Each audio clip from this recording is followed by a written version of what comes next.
The European Union says its digital identity wallet will go into use next year. It's no accident that this forerunner to the mark of the beast will begin in Europe, the Antichrist's home turf.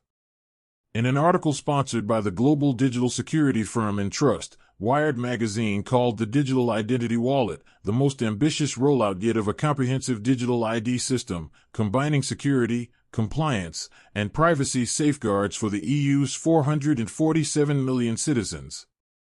Romana Jerkovic represents Croatia in the EU Parliament. A member of the Progressive Alliance of Socialists and Democrats, she said, with the European Digital Identity Framework, we want the EU to become the first global region with a governance framework for trusted digital identities. The digital wallet will become a reliable, all-in-one identity gateway that puts citizens in full control of their own data and gives them the freedom to decide exactly what information to share, with whom, and when. Putting the citizen in charge of his or her own data sounds great. But this initiative is not about privacy. It's about government control. According to the EU Parliament, the new digital identity framework would provide EU citizens with digital access to key public services across EU borders. In other words, the EU wants to create universal reliance on its new digital ID app. MEP Jerkovic, quoted above, went on to say, from social, financial, medical, and professional data to contacts and much more, it will make it possible to store personal credentials within a single digital ID. Digital identity is no longer just a nice-to-have feature. This will put Europeans' entire digital lives in the pocket of the central government. It gives the EU easy access to its citizens' data to use as the government sees fit. Financial records? Check. Social media? Check. Medical data? Check. Job-related data? Check.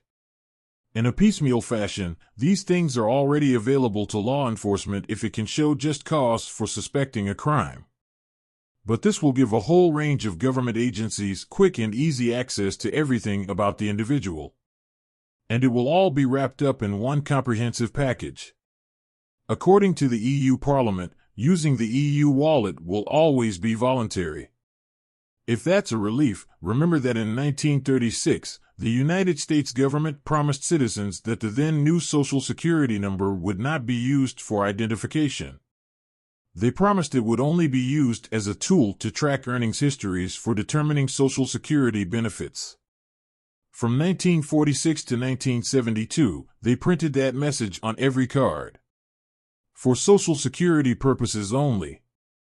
Not for identification. Today, even the Social Security Administration admits the SSN, Social Security number, is the single most widely used record identifier for both government and the private sector. Governments promise limitations and then run roughshod over them when it becomes convenient to do so.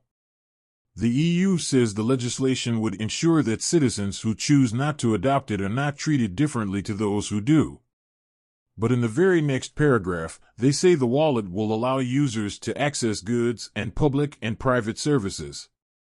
If you want access to those things, then you had better volunteer. The EU wallet is not the mark of the beast. But it's another big step in that direction.